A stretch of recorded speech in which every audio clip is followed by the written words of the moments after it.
Good evening, everyone. Welcome to the Gallant Few, the Rangers podcast. This is for Rangers fans and it's by Rangers fans. We still are Rangers fans, I can assure you. So, without further ado, I'm straight on to it. We've got lots to get through. Some of it's going to be a little tortuous, but I think cathartic at the same time. So, starting with the Age Before Beauty, we're going to go to Shona from Four Lads. Shona, how are we? It's good to have you back. I know it's probably not in the best circumstances, it has to be said, but well done you for braving up tonight, because this one's, as we said, it's going to be a wee bit touchy at points. But how are you? Not too bad, obviously. Tired from last night, not getting up the road till about after 1 o'clock. So, but look, I think we've got a lot to dissect what's happened over the last couple of weeks, and I think it's right that us fans come out and say how it is and how we feel about it. Yeah, we'll certainly we'll get into it in a moment. But Andrew, Gallant Few's youth policy, how is things tonight? Did you go to the game last night? Were you there? No. I was only going with you the first time around, but yeah, it's because it's midweek. It would have been tough to get from work to the game, so I sympathise with everybody who actually made the travel for last night. It's a real sore one, especially with like myself for the first time round. The second time round, people would have paid their money again to travel, and it was just not repaid by the team last night at all. But yeah, trying to move on from it. Feeling a wee bit better today, I suppose.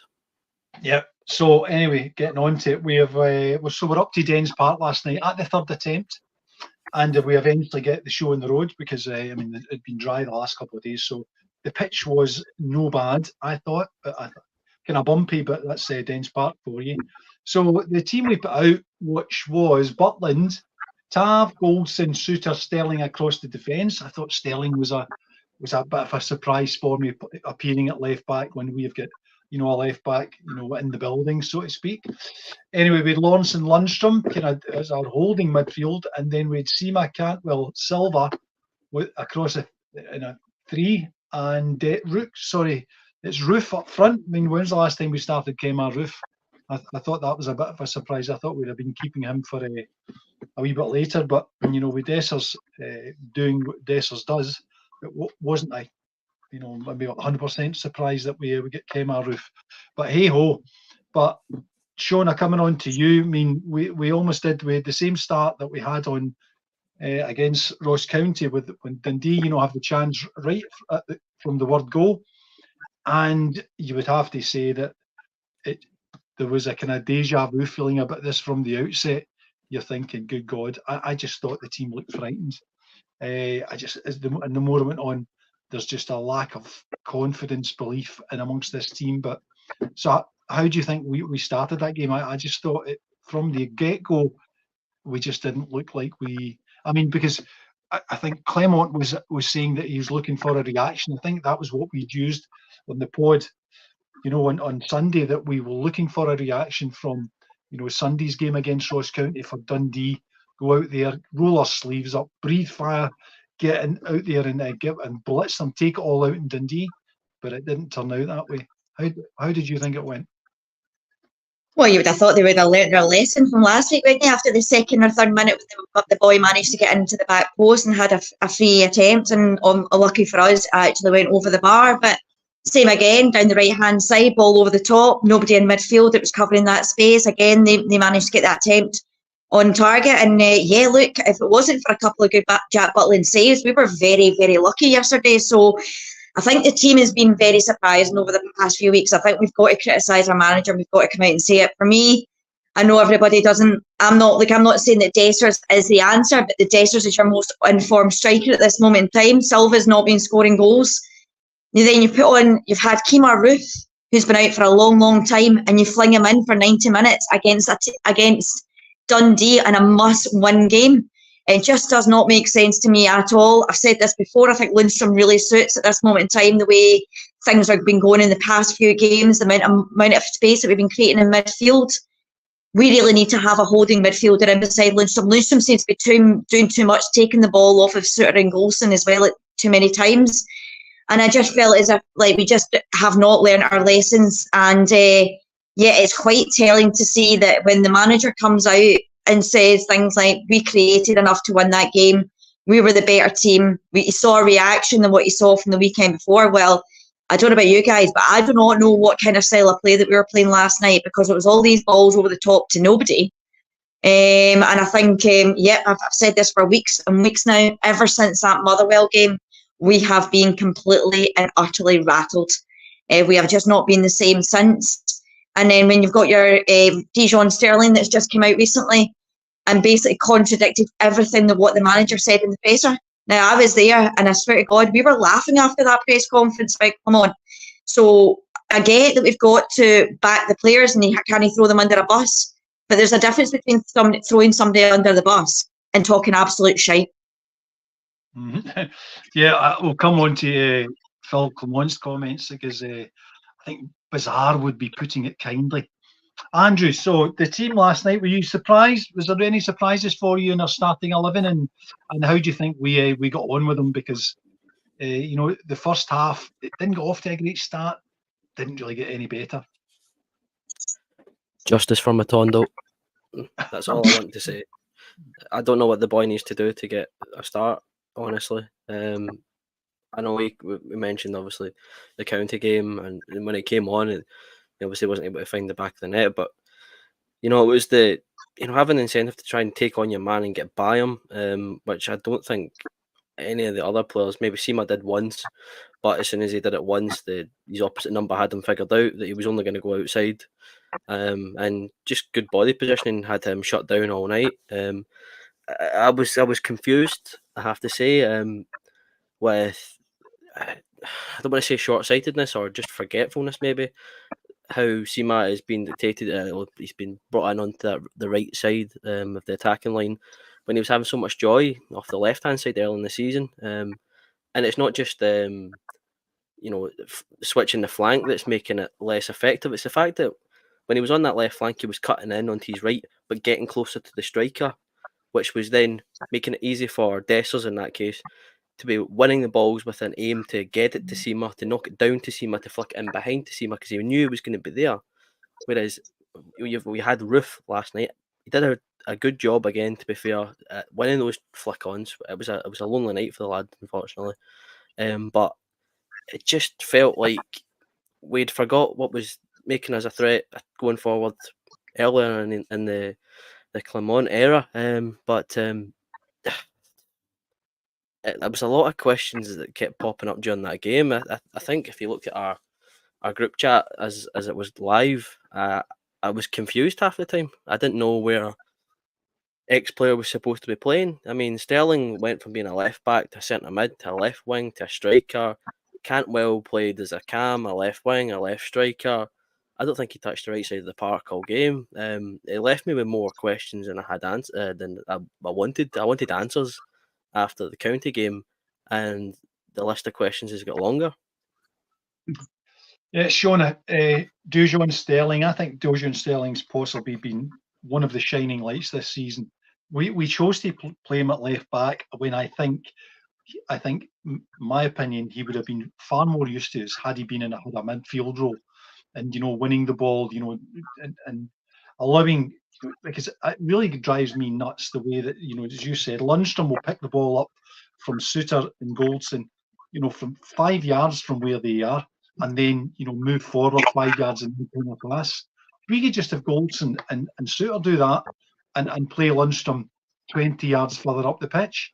It just beggars belief. And then the balls he was knocking forward invariably didn't arrive. We just conceded possession. It was, and he did it time after time, and it was driving me crazy. So, Dijon Sterling, do you think he's wasted at left back? Yes, completely. I've been saying this for weeks now. We should not be utilising Dijon Sterling in all these different positions purely because we don't have anybody else to play them. Like, no offence, but you've got Ben Davies sitting there on the bench. Now, I'm not saying that Ben Davies is the answer, but I would much rather have Dijon Sterling sitting in the midfield. I think we need that at the moment in time. I think what I've obviously noticed as well in the last few weeks, that we seem to be sitting off the opposition when they're attacking. nobody seems to want to put in a crunching tackle. I think it took about the 70-odd minute when it was Tom Lawrence that put in a crunching tackle in the middle of the park. And Tom Lawrence didn't have the best against. But I'm thinking to myself, is there something about our discipline that Clement does not like or does not want to concede? Because I don't know about you, but there's not been very many yellow cards that we've conceded. I think the one at the weekend was the Seema handball. I think that was the only yellow card from the weekend. And I just want to see a bit more physicality in that midfield. Somebody with a wee bit of bite, somebody that's not scared to fling themselves into a tackle and get a yellow card. Look, I would rather somebody got a yellow card for a crunching tackle and put an injury on one of their players or something, or just made a bit of a statement. You know, you're saying when we come to an Old Firm game, it's always that first person that makes that crunching tackle. I just feel as if that we really, really are standing off quite a lot of the opposition at times, allowing them space in and around our box. Whereas at the weekend, especially when the last 10 minutes, Ross County were flinging themselves in front of in front of the box at any shot that we were having on target. So I think there's definitely for me. I think obviously we're obviously stuck with the fact that Borna wasn't well. Well, Borna was on the bench, wasn't he, anyway? So why we didn't even have Borna on the park? I know that Borna's not going to be here at the end of the season, but is it the worst thing to do? Because for me, the structure just does not feel right. See, when you're playing Silva out in the left and then you've got Sterling playing at left back, the structure doesn't seem right for me. And I've said this before. I think when you're losing, ever since the Motherwell game, we have not been playing well, and the most of the stuff is coming through the middle of the park for me. I think that's what has been quite telling. I think the guy Dand at the weekend, the amount of space that he had in the middle of the park to ping balls out to the right hand side again last night. I don't know about you, but I don't know where Cantwell was playing yesterday, because he wasn't playing in the number 10 role. No, not one point did I ever see Cantwell pick the ball in the middle of the park and drive forward. So there seems to be a lot of gaps in midfield. And for me, if you've got a lot of gaps in midfield, the best thing to do is just go a bit more defensively. And I know people say to me, oh, we don't need two holding midfielders. It's evident to see that we actually do at this moment in time. There's obviously not a lot of confidence within the team. And all I said last night was, I don't care how we get a result against Dundee. See if it was 1-0 or whatever it was, as long as we get those 3 points and get up the road. And I just feel as if that Lundstrom really needs somebody a bit more holding in that midfield, because Lawrence was playing deeper yesterday.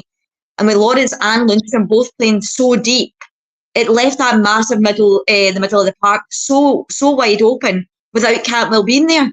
So to create anything. So, it's really, really hard to say, because I don't think that Silva should be playing out in the left-hand side, and I think we lost our structure. And I know people might not agree with me in this, and you can talk about your opinions. But see, when we had Ross McCausland out in the right-hand side, and you had Cortez out in the left, I felt our structure was so much better.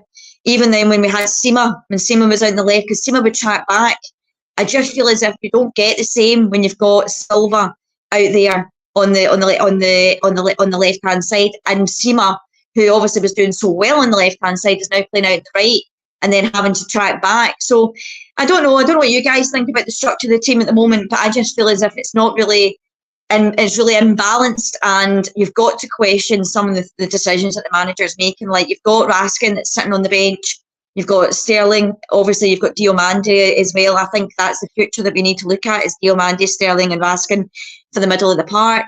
And then you're questioning yourself and you're saying to yourself, so Raskin is not getting into the team, but Dowell, who's been out for 4 months, is able to get into the starting lineup. And you're saying to yourself, how has Dowell been able to be out for 4 months and get straight in to the first team? So I think that, like Andrew said, I think there's a lot more questions than answers. And this seems to be a rolling theme at the moment. Now, guys, I don't know about you, but I think the league is completely gone now. Absolutely completely gone. And it looked like that when the guys came off the pitch last night. The silence and the boos were very much telling to see.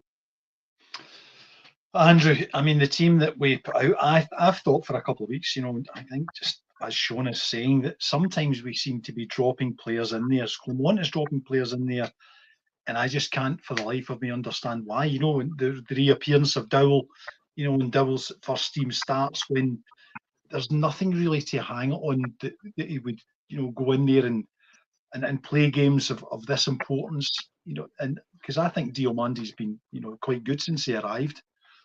Kieran Dowell, Tom Lawrence, I think, has been complete vanilla the last few weeks, the last couple of games anyway. Even the Old Firm game, there's. there's something missing, and I just can't put my finger on it.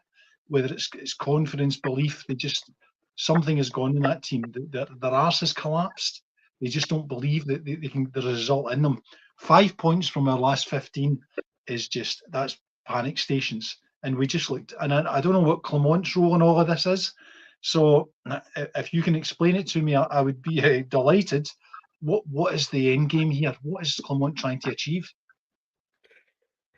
It's difficult to kind of judge, because before Motherwell, it was the real belief in the camp, the real belief in the support that we were heading in the right direction and had a clear pathway towards the title. And then you drop points to Motherwell, or you get beat by Motherwell at home, you crash out of the Europa League. At that point, the two of those back to back, I think the team hit a wall and stopped believing that they could turn it around. Because I think, this kind of story that Clement had been talking about, that he'd like to keep mentioning, that the players are buying into their story. I'd be ripping a couple of pages out of the story in the book for this last couple of weeks. So I think that we hit the wall. We stopped believing in ourselves after the Europa League exit. I think Clement got it wrong, the team wrong in the Old Firm, and I think last night again showed you that he got it wrong. I just my thought is he just doesn't trust Borna Barisic, and that's just obvious by going with the right footer again when he knows it will disrupt the team. But it's the fact that to me the thing that is worrying the most is that our formation week to week seems to be dictated on where we want to play Dujon Sterling, because if it's a left back, then you're not having him in midfield, and then you're not going to get him at right wing either, where he could play. It seems to be that he's better in either of those two other positions, but because he doesn't trust Borna, he needs to stick him at left back, and that's where you're getting a Kieran Dowell brought in. But the reason why it's not Raskin is beyond me. There's a lot of conflicting stories about the reasons why. If it's effort, if it's injury, who knows? It seems to be the great wonder as to why the guy that looks quite talented and could be a future Belgian international, some people said, it's puzzling, but he needs to find the answers, because it's all right saying these things like, we're not out of it yet. If we win our games, then it's still a possibility, like he said last night. I mean, that only happens if you can go to Parkhead and win. And I don't know if he can win at the weekend, never mind at Parkhead, because it just looks like this team is just they're marching up the hill towards their final spot. They're going to get shot down. There's no effort. There's no confidence in the belief. There's no belief. There's no up and at them spirit in the team. They look just sad almost. I can't think of the word. There's no pride for the playing for the jersey anymore. There's no energy in the runs. It's just lackluster. There's no style of play, Anton. No style of play. No, it seemed like so many times when Goldson had the ball last night, and again, Goldson didn't have a great game, and his passes were poor. But when he was looking to find players for those long balls, how many times? I don't know how many times I heard the commentary team say, "Goldson's looking forward, but nobody's making moves. Nobody's. It's just standing still." And that forces him just to go, well, I'm just going to hit it long then, and I'll try and get it in behind, and if he's want to run for it, he can run for it. It was just frustrating. I mean, I thought John Stewart had a good game, which is a small positive given how shaky our backline had been. He looked quite solid, and it really points the finger at, well, if one of your centre-backs is outperforming the other one, why don't you put the guy who's outperforming the other one in his natural position and have him carry the back two centre-back pairing? Again, this leads back to what I said the last time you came round to me. More questions than answers. He's got his work cut out before Hearts at the weekend. Shona, that I could be dead wrong here. I mean, I could be misreading the situation so badly that this is just nuts. But the team last night and the way that they behaved on the pitch, just kind of trying to read, the way that they were playing, as Andrew said, no one was bursting their arse to move, to go make a run, to give an option, for someone who's on the ball. You should always be looking, it struck me that these guys, I mean, apart from having no confidence, it could have been that they just, Philip Clement maybe has had a go at them off the park, and they've down tools, and that there's no one is putting themselves out for a guy who clearly thinks they're shit. Maybe he's given them a few home truths, behind closed doors, because they did not have the look of a team who were wanting to put themselves, particularly after the result at Ross County, when you're thinking we're still in this. As Dujon Sterling has just outlined in his wee press comments, he's just outlined we're still in this. We can still do this. They did not play like a team last night who believed that they still had a chance of winning a league title. They just didn't look like that. Is there any? Am I misreading the situation here? Because they did not look like they were playing for Rangers, for the fans, for Philip Clement. It was everyone was hiding.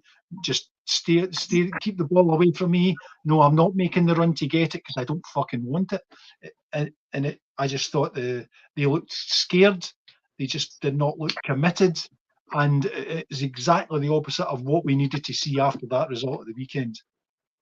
Well, it all stems back to, like I said, at the weekend when the guy was able to get in the first couple of minutes, and exactly the same happened. We just do not learn from our own mistakes, and this has been consistently since the Motherwell game. I think before the Motherwell game, you had the Aberdeen game. Just going back to Tom Lawrence. Tom Lawrence is not a defensive midfielder, never has been. When he played at Derby, he played down the left-hand side, he played as a number 10.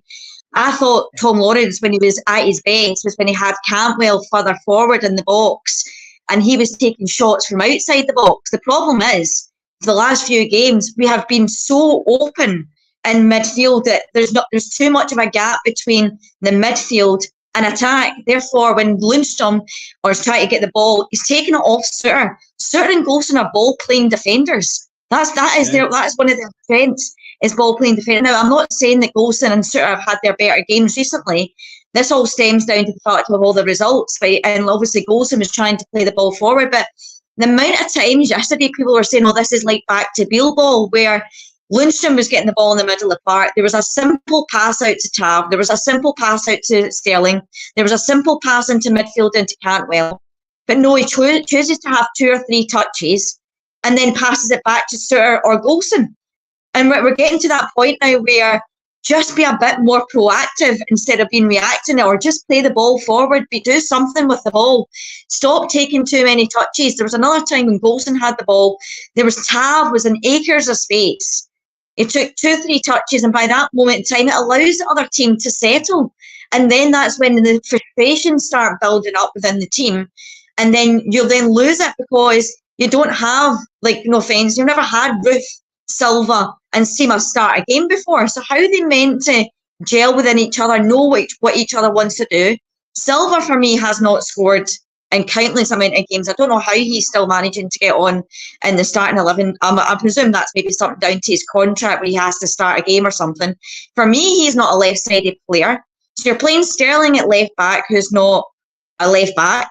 You're playing Silva at left side of a left wing. He's not a left winger. You're bringing in Ruth, who's been out for the best part of 2 years. I think the last time he started a game was at the actually, I think the last time he scored was it the Betis or the last game against, was it Ross County or Dundee that he scored against?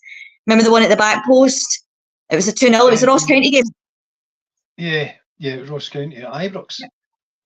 No, that was it. Not away winning. It was not the one where. Anyway, it doesn't matter. It was the one at the back post where he managed to get round the defender. But yeah, you're asking these guys to come in. You're asking Seema then to play out on the right. Which, to be fair, I know he played out on the right before he came to Rangers, but he wasn't. That's what he never did when he was at Rangers. He was on the left hand side, and that's what he was good at. And then you're coming out and the manager saying, we created a amount of chances. Now I only remember in the whole game yesterday the 2 chances that Seema had on the right hand side in the first half.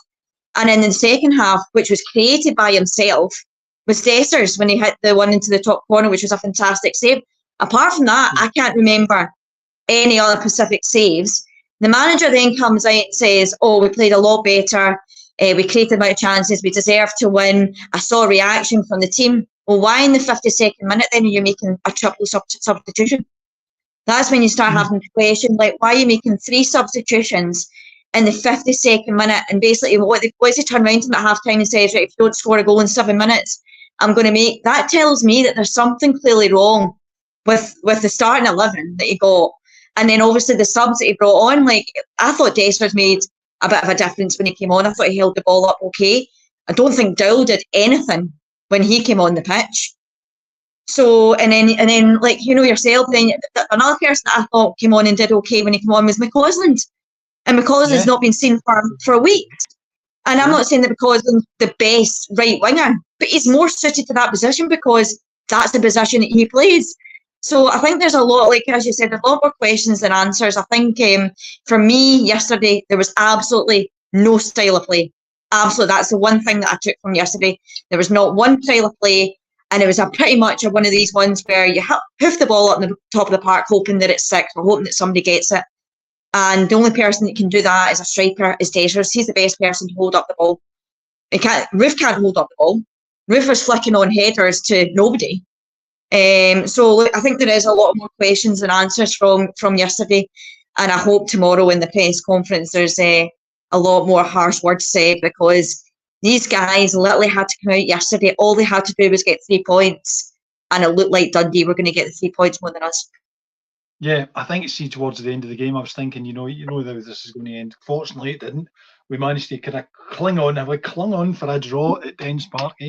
Andrew, I mean, you mentioned justice for Rabbi Matondo. Eventually, he does come on in 50 odd minutes. Then he makes the 3 substitutions, which is showing us saying that's kind of lets you know how the game was going for us. And I thought we looked just a bit better. We were getting a few shots away.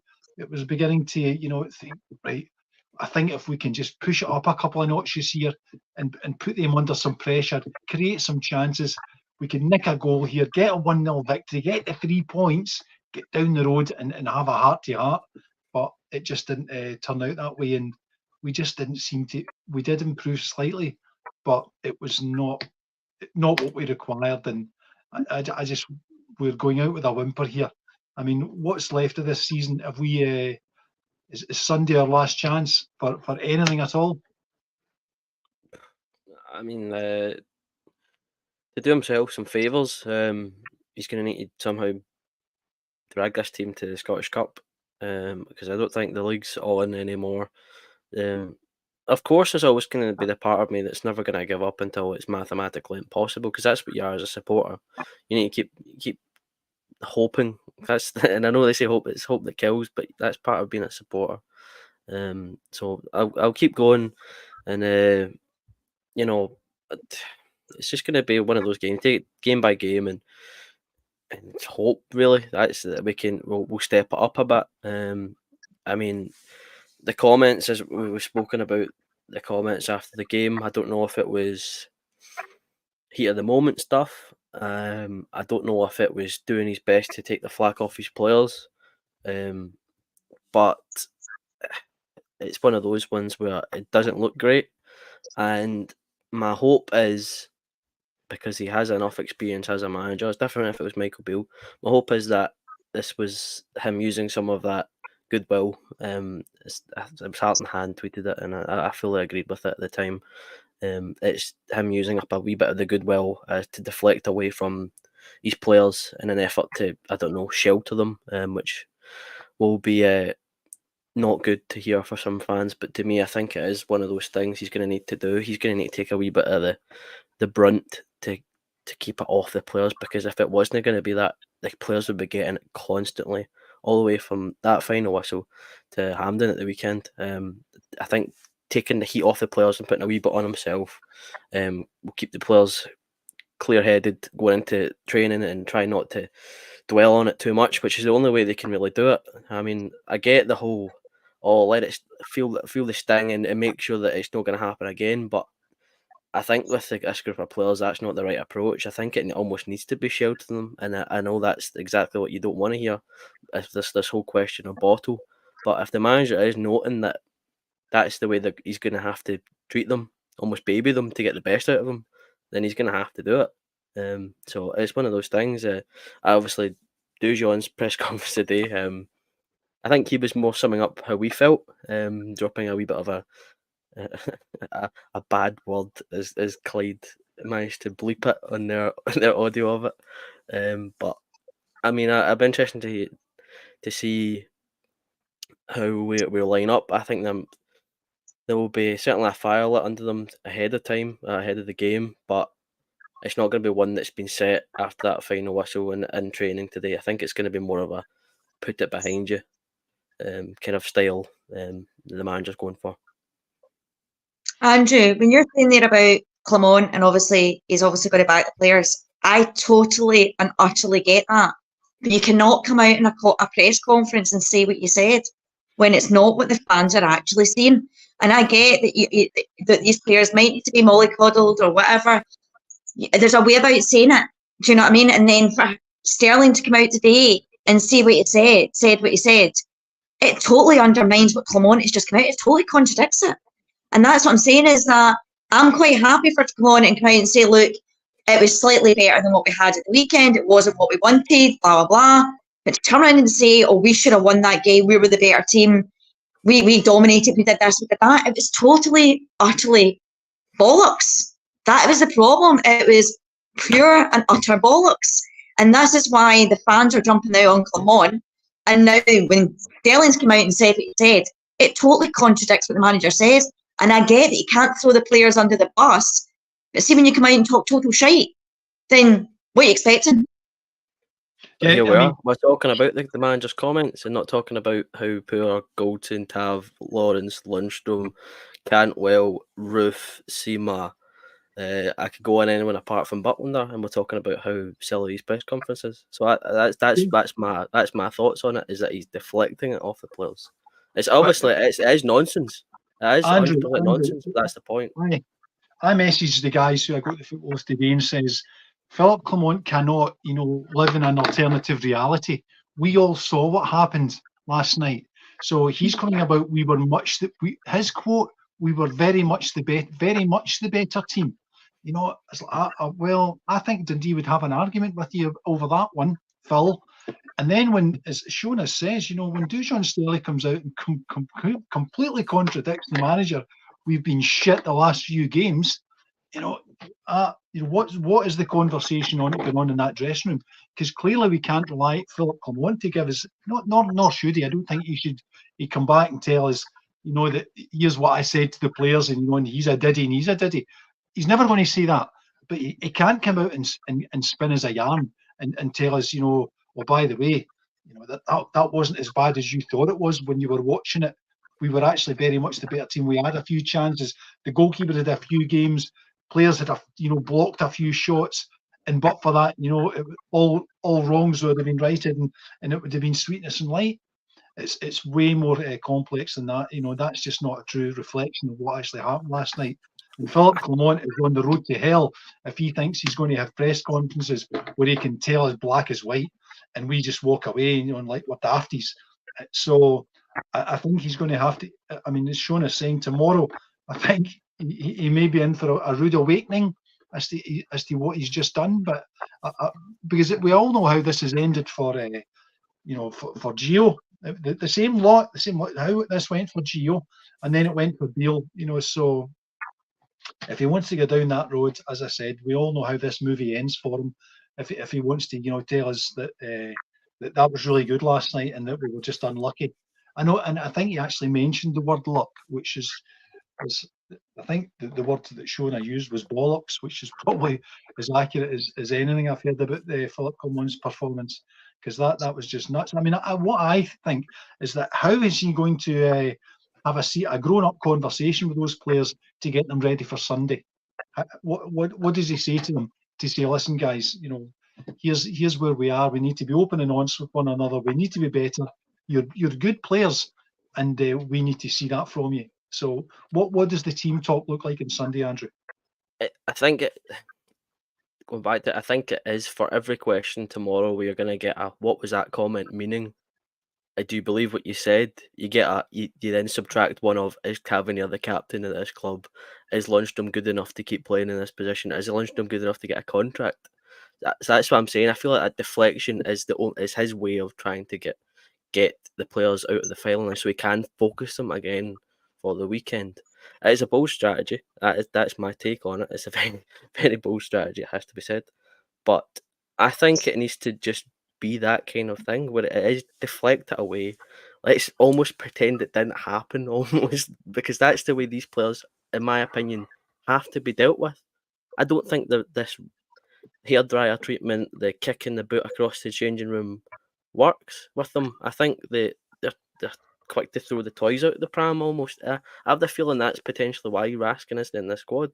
He's unhappy with Clement, and something like that, and Clement's just not happy. He's just going to go, well, I don't need you then. I think it's having the kind of 0 to 100 approach doesn't work with these group of players, and that is symptomatic of the bottle comments that you get. We've seen the media, even on support, saying it. Obviously, I think that's probably the only way that Clement thinks he can get this team refocused, if we even have a sniff at righting the ship and steering it back in the right direction. So that's my assessment on it. Is I think that Clement's now throwing his last move at this to try and right this wrong. Shona, come Sunday, I mean, what needs to change for Sunday? What can Philip Clement change? Within that squad, personnel-wise, attitude-wise, whatever. What changes does he need to make for Sunday to get us back on the rails? Is there anything he can do? I think he needs to get the structure right. I think he needs to get the right team. I think I've been saying for a while, Silva should not be out on the left-hand side. I think he needs to go with Matondo at this moment in time. Matondo's been scoring your goals and getting your assists. I don't understand it. Like I'm not saying that Matondo is the answer. I'm not saying that Dessers is the answer to what we've got going forward next season. But they're your informed players are the ones that you're scoring your goals. And then you put Sima. Where do you put Sima then? Do you then play him obviously on the left where he was so good? Or to keep him on the right? I actually thought when he played on the right against in the Old Firm game, I thought he played really, really well. I think what you need to do is you need to get that midfield right. For me, it's getting that midfield right. We know, guys, we all know that Golson and Suter are probably going to start. I don't think Balogun is well enough. Well, what if he will be well enough? Will he fling him in there after him being out for the best part of nearly 2 months? Will he fling Ben Davies? Ben Davies is not going to be staying at Rangers in the summer, so he'll be off. So you've got to get that balance right. And for me, I think if you don't have Ridvan coming back, which I hope he is back for the weekend, I think you need to get that balance. So you've got to put Borner in there. And for me, you've just got to solidify that midfield. I think you've got to have, whether you'll stick with Lundstram. If you stick with Lundstram, then fair enough, you has to have Ridvan or Sterling in beside him if Diamondi's not back. And then I think you've got to then turn around and say to the guys up front, I don't know about you, but I feel as if the last couple of the games that we've had, everyone wants to jump on Dessers' back and say the amount of chances that he misses. The other guys up front are not creating enough either, and the midfield are not helping them by that, because I just don't think we're actually creating enough in midfield going into attack. That doesn't help the fact that some of the guys, like yesterday, were not making the runs, like you said, David. But I think most of all, we've still not been creating the clear-cut chances that we were creating maybe about 7 or 8 weeks ago when we had under Clement, where we were pummeling teams. We had 23. What was it? One of the games we had 43 shots on goal, 23 on target. Things like that. Even like I don't know about you, but I feel as if the best game that we've played all season was Hearts, the 5-0 game, something like that. So I think we just really need to get back to the structure of our team, whether that's having Sima on the left and putting McCausland out on the right and then bringing on Matondo, or having Matondo and Sima, both playing, and then put Dessers on, and then you've got Silva to come off the bench, or Roof to come off the bench as your other strikers. And then in midfield, you've just got to really, really get that, tighten up that midfield. I think I've been saying for a long time now, Lundstram needs a holding midfielder in beside him. You can't have Lawrence, who is not a holding midfielder. Dowell, even when he was not even here, when he was down at Everton, he was never a holding midfielder. He was an attacking midfielder, a number 10. We need to get back to basics. And I think we have to shore up that midfield. And if it means going a wee bit more defensive, Hearts are going to have a right good go at us. They know exactly where we are. And and obviously try and tell Goldson and Stuart that they need to up their game and stop these silly mistakes, because if it wasn't for two really good saves by Butland yesterday, this could have been a lot worse. Well, I'm not sure a lot worse, but some worse would have been done it. But Andrew, on Sunday, is it time that we just break the seal in some of the boys? I'm thinking, Cole McKinnon, Leon King at central defence. Could they do any worse than what we've got? I would think if Hearts have been watching the last two games, they will be rubbing their hands with glee at the prospect of getting Rangers on Sunday. And I mean, remember that we're protecting. We have never lost to Hearts at Hampden. So I mean, but they must be thinking we can take this outfit. Ross County's just run them ragged. So we could certainly manage it with the goal threat that we have. So I'm just thinking, is there something up his sleeve that Philip Clement could call on to change things, and get something to click? Because going with the guys, churning over the same old. I mean, I thought for a wee bit sorry for McCausland, who hasn't featured, in weeks. And then, in 79 minutes last night, Ross, I mean, it just smacks of desperation. Ross, get ready. We're throwing you in there. We're just trying something to make something work. But do you think Philip Clement will bring in radical changes on Sunday, or is he just going to churn over the same old? I can see Matondo coming in. I don't see him making drastic change, bringing in a King or a McKinnon. I think that would be a lot to ask of them at Hampden. I'll give you a thought that sprung to my mind after hearing Stephen Naismith's comments today. It felt similar to when we played Hibs in the semi-final just after Gerrard left, and it was Defoe, McCallum, I can't mind who else would have been there, but it was the mishmash of just get through this game until we have a new manager, where my heart said, we're Rangers, come on, we can find a result, but my head went, these players have got a lot going on. There was the same kind of bad energy around the team at that point. There was a whole thing of, the players know that Gerrard left, such and such, whereas today it now feels like these players are now questioning how good they are as professional footballers, and that's exactly what we don't want them to be doing. So having that kind of bad feeling and bad vibe about the game is worrying. But as I said earlier, the support, I'm never going to give up on the team. And my hope is that we answer this time. And I don't mean answer like that performance last night. I mean answer like we remember who we are. We are Rangers. Come on, we won the first cup of the season. We clawed it back into the deficit that we were in, and we need to go and set the pace, and make Hearts remember that badge doesn't mean that we're here or just because that's who we are. It means that we're the best team in this country, and that we need to go and do it. And that's the only I can say is that we need to just go and find it. That's up to the manager to go and find the issues and resolve them. I think he's going to have to, as I said, make a change, bring Matondo in. That's my first change I would make. I don't think Roof starts at the weekend. I think he'll be a Hampden super sub, which he's been in the past. I hope Ridvan's there. I think everybody does, but I don't think Sterling can play at left back.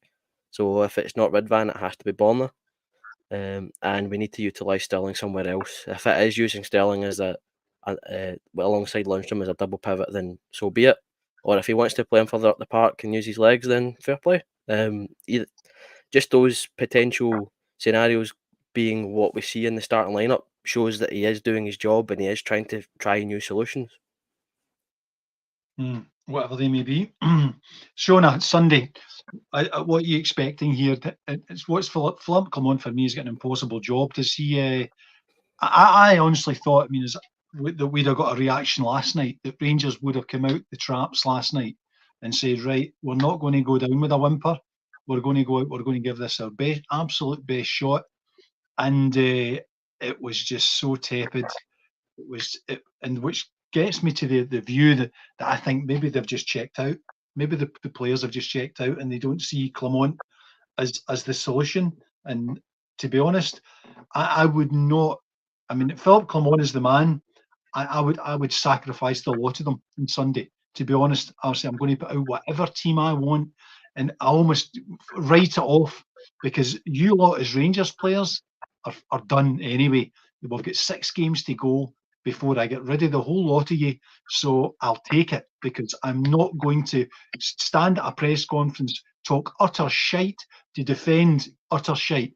So I think Philip Clement must have a breaking point, and I was hoping that maybe that would last night would have been it, and says, listen, I'm not going to ask you to go to the well anymore because you've just let me down so badly. I've just lost all faith in you, and I'm not going to make up shite for you. So you're just not playing it. And I would put up any team, and I would be drawing in Cole McKinnon and Leon King to put a team out there who are going to absolutely try burst their arse. Because as Andrew's just mentioned, the last time when we were in a similar scenario, we ended up 3-0 down against Hibs at Hampden and get absolutely fucking roasted. And Connor Goldson, after that press conference, told us the game was done at half time. So that kind of gives us a wee insight into the mentality of Connor Goldson from that game. And I don't see things that haven't improved much since then. And I think they've checked out. And therefore, I would say, I'd write them off and say, fuck it. The rebuild starts now. Yeah, I think I think you're right, David. I would love that to happen, but you just know it's not going to happen. That's just the reality, that he's going to stick with the players until the end of the season. And I think we're quite right to pull out the likes of Golson, Tav and Looney and talk about them in the summer and see, are they worthy of staying at Rangers? And I'm pretty certain a few of these players will be going. So look, we've got to stick with the guys. Unfortunately, that's just the way it's going to be for the next 6 games. We can't be flinging in young boys into a game like that with this magnitude. I think we're still in the league, like Andrew said, and we're still in a cup, and we've got to look at it at that point of view and say to the guys, well, do you know what? It's about time that you guys step up and show us what you can do and see if you can win this cup and do what you can in the league. And I think that's what Clement's got to say to them. Look, for me, the Hearts team, I think when I looked the other day, I think the only person that scored double figures for Hearts this season is Lawrence Shankland. I think the next player to him, I think, has only scored 4 or 5 goals this season. So you stop Lawrence Shankland, which we have done in the previous games, and you stop Hearts from playing football for me. So Golson and Suter are going to have to be on their A game when it comes to Lawrence Shankland. I still do not want Lawrence Shankland at Rangers. I know there's probably people that are probably sitting in the chats then trying to know what you're on about, but not for me. And look, you stop him, you stop Hearts playing. We've got Seema. I think we've got Dessers, Tav, and we've got Cantwell on more goals than any of the guys that are in, and then that Hearts, well, apart from the Shankland and that Hearts team. So there is goals there. I think you've got to be playing these players. So you've got to go with, even Matondo's another one that's probably scored more goals than the second top guy at Hearts as well. So I think you've, like Andrew said, you've got to go with Matondo, you've got to go with Sima, you've got to go with Tav, and you've got to go with Dessers. These are the guys that have been scoring your goals consistently throughout the season. The one that he's been relying on. You can't be starting Silva on the left hand side. And I think you're right, David. Like, this is something that we clearly need to look at. If we end up going throughout this season without losing a cup and then obviously losing the lead to them, it's catch up time, because obviously the money that's at the end of the year with the Champions League money. So I totally get where you're coming from. I would like that to happen. Do I think it'll happen? Absolutely not. So look, we'll just have to wait and see. I think a lot of questions will be asked tomorrow in the press conference about Raskin. Do we fling Raskin in on a semi-final when he hasn't really played with this team for a while? I don't think the manager will do that either. So I think Andrew's right. I think you've got to put Lundstrom and Sterling in that midfield if Diamonde is still out. And then you've got to go with Cantwell, Seema, Matondo and Dessers up top. And then you're going to go with your typical back four. Hopefully, Ridvan, I would imagine if Ridvan's been out on the grass for 2 weeks now, I would hope that by now he's probably training with the first team. So I would love to see him come back in, but I think it'll be a toss-up. I'd love to see Balogun come back in. I'd love to see Balogun play alongside Suter. I think Suter's probably been better than what Golson has been in previous weeks. I've never been a Golson fan. But do I think the manager's going to do that? I don't think so. So that would be my team selection for the weekend. And look, I'm pretty confident that we will get a reaction. The problem is, though, is you get a reaction out of these players, and then, like you said, David, it's the same old story that we keep coming around and around and around and again. And who's the first person that's always out the door? It's the manager, and they're left with exactly the same players. So, look, it's good news. I was at the fans forum the other week, and there is a lot of work getting done behind the scenes already with Niles Coppin and what's going on with the transfers. So there's a lot of talk around that. I think obviously I've told you guys a wee bit more, but like there's a lot more going on like behind the scene, the way he, like I think I said to you guys in the chat, the way he's going on about the way his transfers, about how he's totally changed the structure of how we're doing transfers. And obviously the club mentioned the other day that there is transfers ongoing that looking at obviously wanting to bring them in for the very, very start of the summer. So look, this is good news. The only problem is that Niles Coppin brought in Silva and he hasn't been able to turn up. So, but he did bring in Cortez and he did bring in Diomande, and they've obviously made a massive impression. So we just hope that in the summer we do get this right. We have to get it right, because we are going to if we end up with the same players, they're going to pull further and further away from us, and that cannot happen.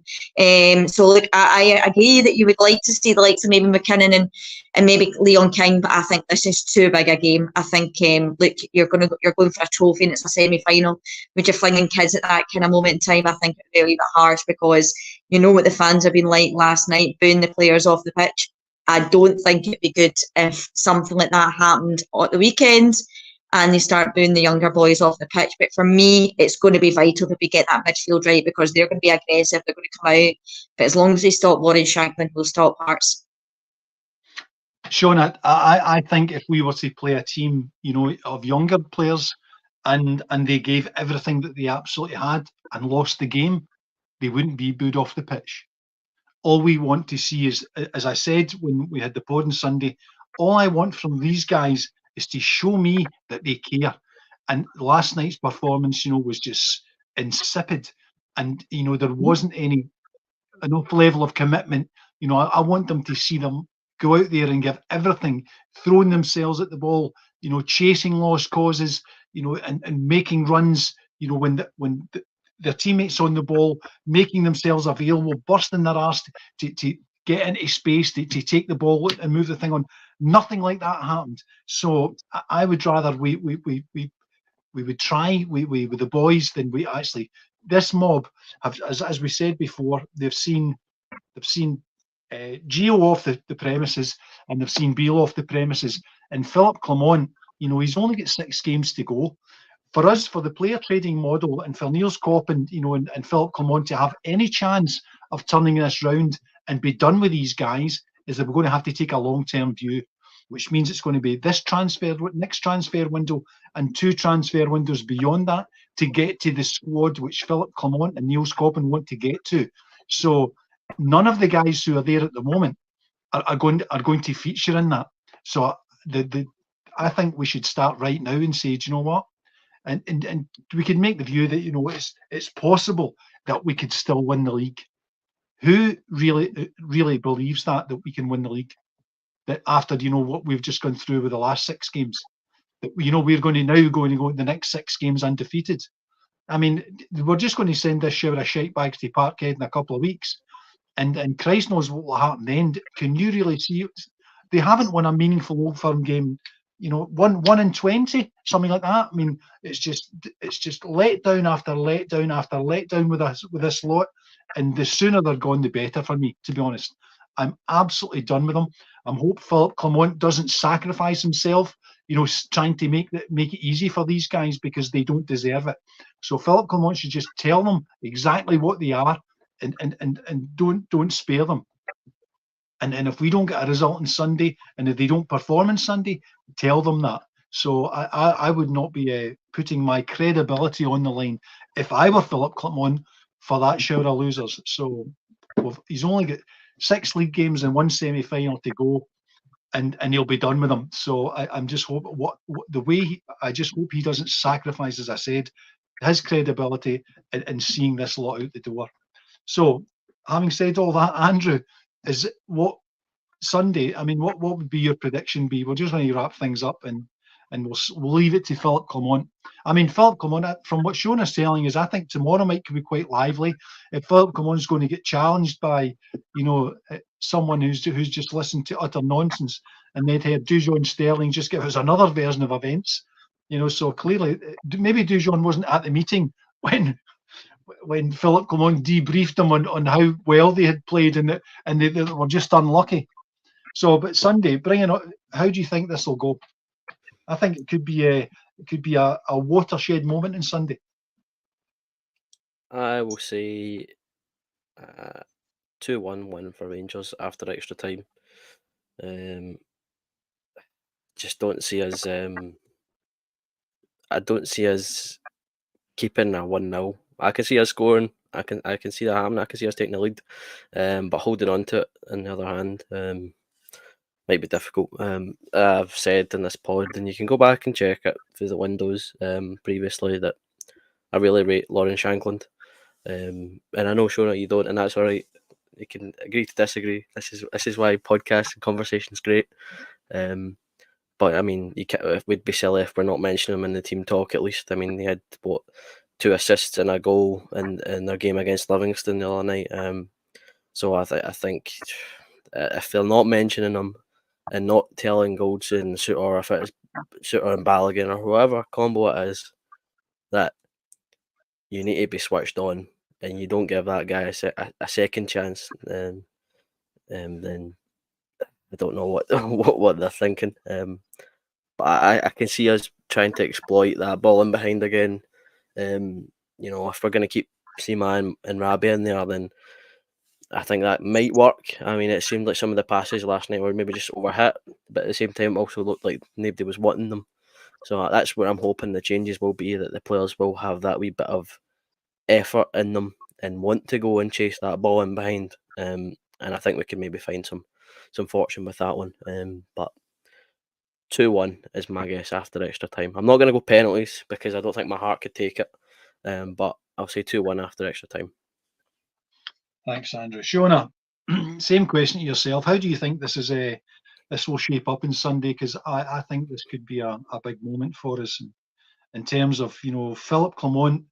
I think there's just a wee question mark has appeared over his head, just a small one. It's not catastrophe yet. As I said, I just hope he's not going to go down the drain with these guys, handcuffing himself to this shower of dumplings. So, what do you hope to see, and what do you expect to see?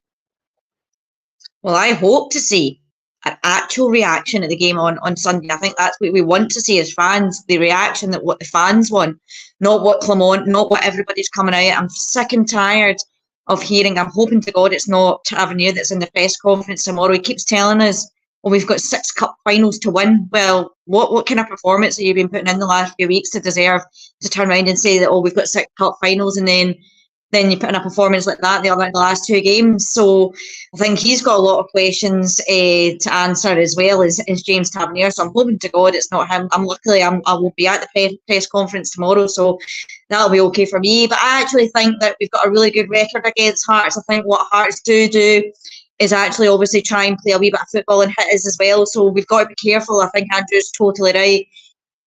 Excuse me, about Lauren Shankland. He is our top goal scorer. He is a threat up top.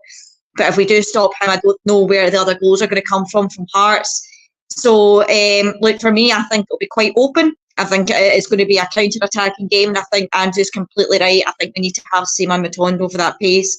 I think that'll be key for us, but we have to get it right. So I'm going to go for a 3-1 to Rangers in full time, but I do think it will probably suit us a lot more playing against Hearts than the last couple of teams that we've played against. Thanks, Shona. Well, I mean, my own thoughts are, I probably just let my heart rule my head and say Rangers to win, 2-0. And I guess I've got the casting vote on Lauren Shankland, and my own thoughts would be that Lauren Shankland, in the January transfer window, if we'd have got him for maybe a couple of million quid, maybe even 3 million quid, I would have taken it. I would have asked Hearts the question and found out exactly what would have taken to motivate them. But I think it would have laid down a declaration of intent for Rangers that we're going to go after this. and I think it could have sent out a signal to the squad and have, Lawrence Shankland, because I mean, any time I've watched Lawrence Shankland, at Ibrox, when and I only see the highlights of the games or when I watch it on TV, but when I get in the club deck and watch him close at Ibrox, I've always been quite impressed, because I think he can take the ball in very close situations, and retain possession and hold the ball up and bring others into play quite well, quite away from the penalty box. He clearly knows the road to goal. And my concern at the end of the January transfer window was that we were going to light up front, and which was going to have a direct impact on our ability to win this league. So I've kind of been harbouring some doubts since then about whether we could get it over the line. I mean, in the run Philip Clement put us on, had me believing, thinking, God Almighty, we could do this. Particularly when we getting the likes of guys back from injury, with Sima and Rabi Matondo, who were coming back, and I was thinking, God, that's going to add to our firepower. We might actually do this, but then the whole thing's just turned to mush. I don't know what Philip Clement. Sometimes I just think that some of the game against Motherwell we should never have lost, because with the chances we had that day, we should have been out of sight. But clearly it dented their confidence. From that day, can they be that fragile? From that day, it just seems to have been fraying at the edges, and it now seems to be literally falling apart on us. So I'm hoping against hope that we can get the thing back on rails on Sunday. 2-0 victory, and who knows where we go, but I'm not confident. And it pains me to say that, because Rangers are very close to my heart and have been for some time. But I just don't have any faith in them, and I just can't trust these guys anymore. So on that note, that's we're going to wrap it up there. So thanks everyone for tuning in, your comments, and do subscribe, send us a like, say lovely things about us. So just thanks to Andrew for coming on, and Shona from Four Lads. It's great to see you back, Shona, and hopefully we'll get a big Phil will prove us all wrong on Sunday. So thanks, see you Sunday, and don't forget, we are the people.